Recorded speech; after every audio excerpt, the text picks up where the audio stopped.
Assalamualaikum warahmatullahi wabarakatuh. Salam sejahtera untuk kita semua.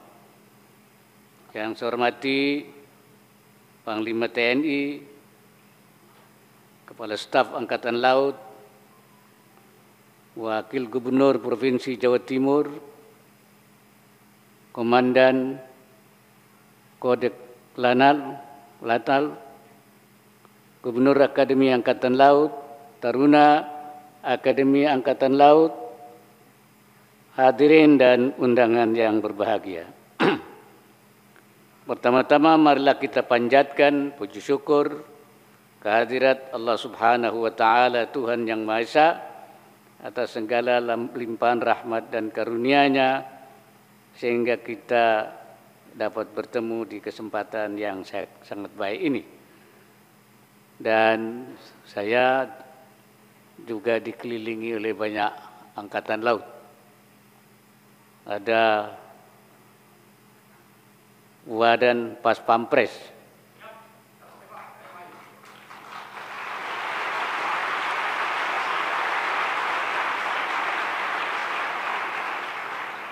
Brigjen Marinir Oni, Kolonel Laut M. Taufik,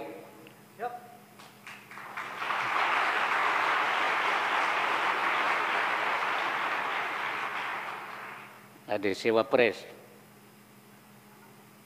dan Grup B, Kolonel Marinir Nioko,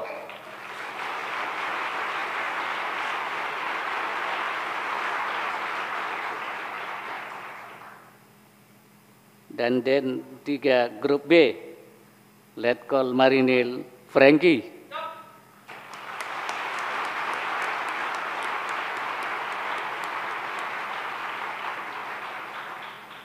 dan Dokpri Wapres Kolonel Dr. Widya.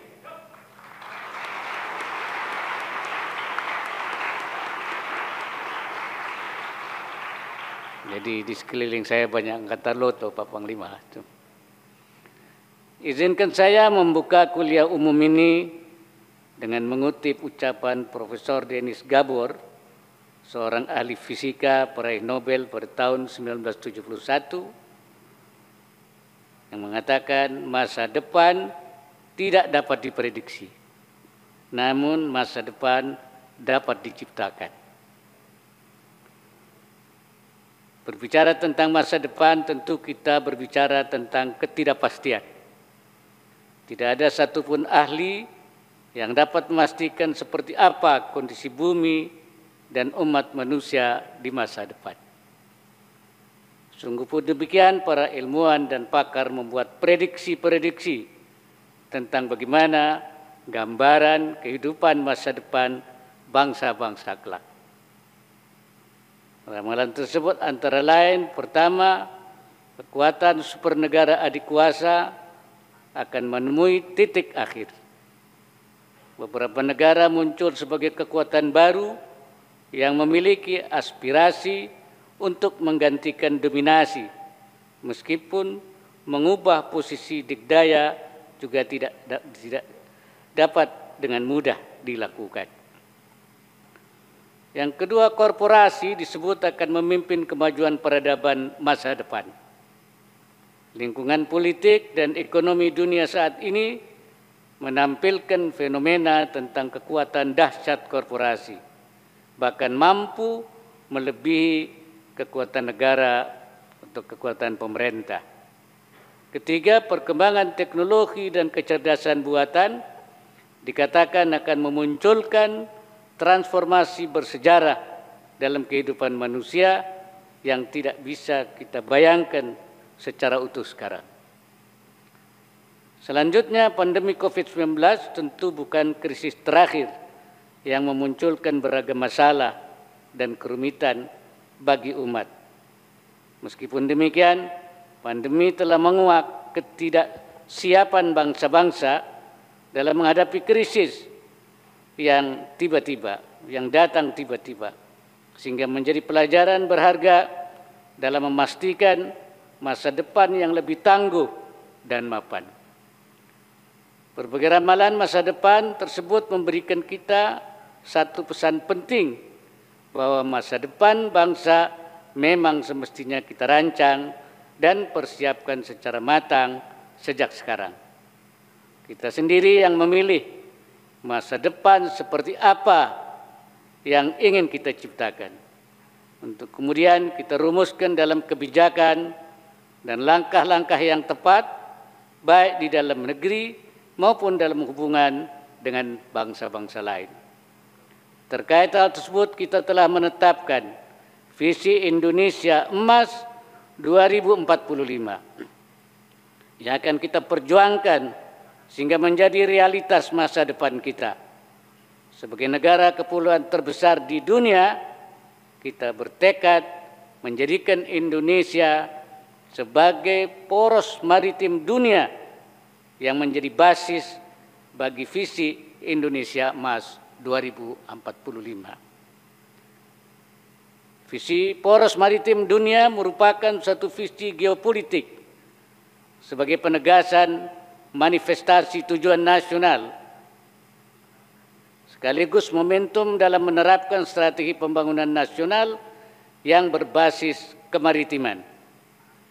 Dalam 20 tahun ke depan kita ingin mewujudkan perubahan cara pandang menuju cara pandang maritim. Hadirin yang berbahagia, saat ini transformasi besar dunia antara lain ditandai oleh kebangkitan negara-negara Asia. Pusat gravitasi, geoekonomi, dan geopolitik dunia sedang bergeser dari poros Atlantik ke poros Asia Pasifik. Salah satu penelitian menyebutkan bahwa Asia akan menghasilkan 50% dari total GDP dunia serta 40% konsumsi global pada tahun 2040. Dalam konteks ini, laut menjadi salah satu faktor penentu bagi masa depan Indonesia. Jalur laut Indonesia yang menghubungkan Samudra Hindia dan Samudra Pasifik vital bagi lalu lintas perdagangan dunia.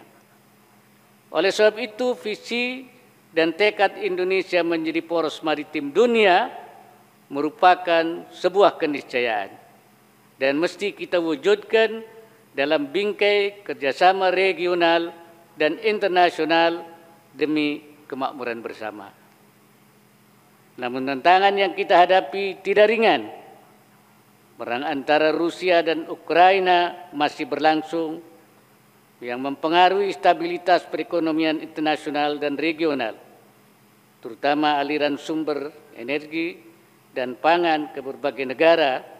Demikian pula sengketa Laut Cina Selatan terus membayangi kedaulatan dan keamanan perairan kita. Di lain pihak kita dihadapkan pula dengan tantangan untuk mewujudkan tata kelola kemaritiman secara inklusif dan berkelanjutan, mengingat laut sangat esensial bagi bangsa. Laut adalah sumber kehidupan, laut menyediakan pangan, mengatur iklim, dan menghasilkan oksigen. Laut juga menjadi fondasi bagi perekonomian negara. Disinilah pentingnya 7 pilar kebijakan kelautan Indonesia yang antara lain mencakup pilar pertahanan dan keamanan kelautan dalam rangka memperkuat agenda kemaritiman kita demi mewujudkan Jalis Viva Jaya Mahe. Para taruna dan taruni yang saya banggakan, mencintai tanah air adalah bagian dari keimanan. Hubbul watan minal iman. Kita menunjukkan kecintaan kita kepada bangsa dan negara dalam berbagai bentuk. Antara lain dengan kerja nyata dalam mempersiapkan masa depan bangsa yang gemilang. Keberhasilan mewujudkan visi Indonesia Emas 2045 menuntut kesiapan dan kontribusi dari seluruh sektor termasuk kesiapan militer kita. Berbicara tentang militer masa depan, maka tidak dapat dilepaskan dari diskusi tentang teknologi dan kecerdasan buatan. Saya harap semakin banyak prajurit kita yang menguasai bidang ini. TNI AL menjadi perangkat negara yang sangat vital dalam merealisasikan agenda kelautan negara yang menyentuh secara langsung isu kedaulatan dan yurisdiksi. Demikian pula, sumber daya kelautan adalah kekuatan ekonomi Indonesia saat ini dan ke depan, yang wajib dikelola dan dimanfaatkan secara lestari, inklusif, dan berkelanjutan berdasarkan ilmu pengetahuan. Para taruna dan taruni Angkatan Laut adalah calon pemimpin yang turut menentukan masa depan bangsa kita. Oleh sebab itu, perkuat dedikasi, loyalitas, dan kinerja untuk menyangga peran dan fungsi TNI AL. Selain itu, taruna dan taruni juga harus terus meningkatkan wawasan dan pengetahuan, baik terkait isu-isu nasional maupun global, khususnya yang menyangkut isu kemaritiman. Dunia berkembang dengan sangat cepat dan dinamis, dan ini mesti disikapi secara reseptif namun tetap bijak. Terkait karir individu, saya berpesan agar membangun karir dengan menjaga integritas di semua jenjang penugasan dimanapun kalian ditugaskan. Jagalah selalu sikap rendah hati, atau bahasa agamanya namanya tawadu, dan dekat dengan rakyat. Ketawaduan ini mesti tercermin dalam setiap tugas maupun sikap hidup. Antara lain diwujudkan dalam gaya hidup sederhana. Sikap tawadu merupakan perwujudan keimanan kita. Iman adalah tangguh. Keimanan adalah produktif.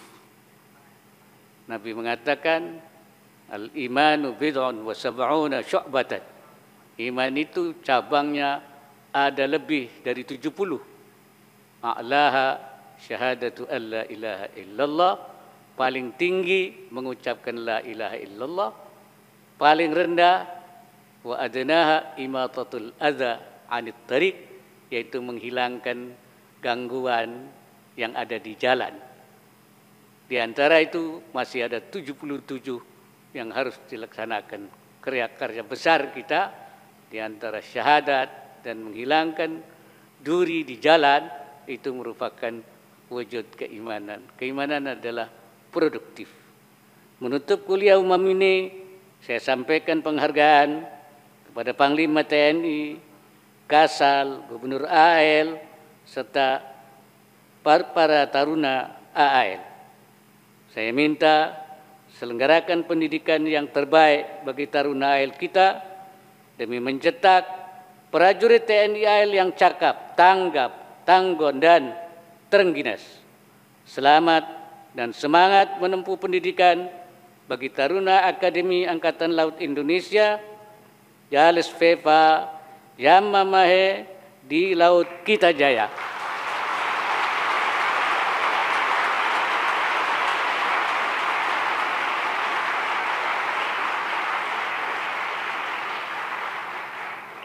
Semoga Allah Subhanahu wa Ta'ala, Tuhan yang Maha Esa, senantiasa memberikan inayahnya dan meridai setiap ikhtiar yang kita lakukan. Wallahul muwaffiq ila aqwamit thariq. Assalamualaikum warahmatullahi wabarakatuh. Mari kita beri aplaus yang meriah sekali lagi kuliah umum dari Wakil Presiden Republik Indonesia.